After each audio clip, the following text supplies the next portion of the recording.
Hello everyone, thank you for watching my YouTube video again. This is another video for your understanding about biological psychology. So last video we spent like 10 minutes for talking about the basic function of amygdala and then what will happen when you get a malfunction amygdala. For this video, I'm going to tell you some more details about hippocampus and what happened when people get like malfunction of hippocampus. Right, so before you start the video, if you're not yet subscribed my channel, please do so. Please also like and share my video to your friends. Right, so before we start, so I suggest you to watch my previous video about limbic system, because this is very important for having a basic understanding of structure and the main function of amygdala and hippocampus, because amygdala and hippocampus actually is the structure of limbic system. Okay, so if you finish watching them, then you will have better understanding of some more problem, like some disorder caused by malfunctional hippocampus. All right, okay, so from the picture you see the location of hippocampus, right? So this is the area of limbic system, right? Limbic system, right? And then you see the location of hippocampus somewhere here, right? The yellow area, okay? And the amygdala here, right? So this is like small loop here. And then actually limbic system consists some more area, right? So cingulate gyrus and the thalamus, and the amygdala and the hippocampus. Okay, so for this video, we will more focus on hippocampus.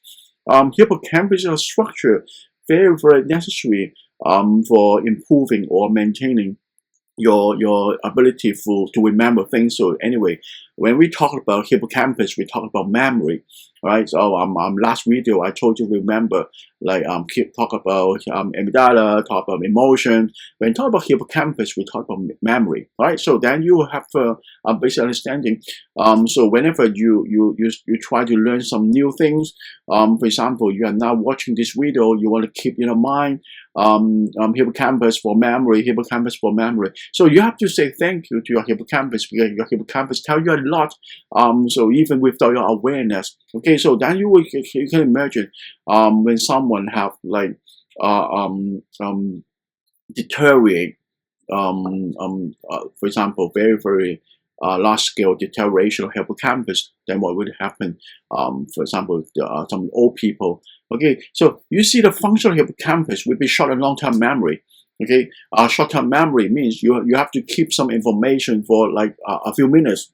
Okay, short term memory, for instance, you go to McDonald's and then you purchase a meal, and then you have to remember the total number in order to get the meal. Okay, anyway, you don't have to remember for like a few minutes, right? But for long-term memory, more or less like you prepare, you try to remember things for your final examination, for your test, right? So this is a short-term, long-term. Long-term always can keep for like years. Okay, so that's why it's essential for learning anyway. Okay, so spatial memory, memory more or less like you figure out your location in terms of like three-dimensional area. Okay, so for instance, while you are reading map, okay, so reading Google Map, okay, so that's the navigation of your location in the environment.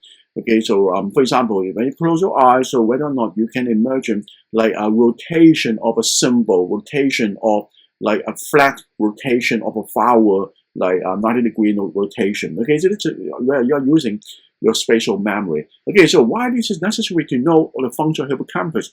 Because I believe you all heard a pretty severe memory loss disorder called Alzheimer's. Okay, so now I'm going to show you what happened to those people with Alzheimer's disease or some memory losing condition, right? Okay, so let's take a look at this. Typical 25 years old guys. Okay, so for example, you are now 24 years. Okay, so your hippocampus, your very functional hippocampus, or size of hippocampus, so more or less like this. Okay, they're very functional, very nice, very beautiful hippocampus. So that's why you can learn anything well. So that's why we believe being young is a golden moment for learning, right? Because you have a very nice, very strong, very capable hippocampus. Okay, what happened to those people when they're already 75 years old? Okay, so for example, your old grandpa, your grandma, so now he's 25 years old, without suffer anything about memory losing. without anything about mild cognitive impairment. Okay, so but you have to compare between the figure for 25 years old and 75 years old. You will already see the hippocampus get shrunk, okay, getting smaller. Look at the size getting smaller. So then you will, that makes sense. That's why 75 years old people, their learning ability no longer that well. They can't remember things well. So that's why even they don't have any mental disorder, but you always have to remind them for some, for example, very important date, or sometimes you have to remind them for taking medicines, right? Okay, but what happened to those people, 75 years old? So they have mild cognitive impairment. Mild cognitive impairment, more or less like the very, very mild condition of Alzheimer's disease. Okay, so, or you can say the early stage of Alzheimer's disease. So you compare, you already see the size of the hippocampus get further shrunk, further smaller. Okay, so then it makes sense because your amygdala, your hippocampus no longer functioning, no longer capable for keeping memory, for processing like short-term memory. And then a lot of people, like first sign of Alzheimer's disease patient, they no longer can find their way back home. When they go out, they spend really a long period of time, and then without getting the correct way back home. Okay, so this is because they lose the ability for spatial memory more or less. They figure out the condition, the location in terms of very, very big environment, like a big park or whatever. Okay, so this is already a further influence, further affect the ability for remembering things and learning things. Okay, so this is this dementia. Dementia, you can imagine this already, like the moderate or the severe condition of Alzheimer's disease. The patient for this condition, they always no longer can process any short-term memory. They can't remember anything new, so that's why they keep asking you a lot of questions.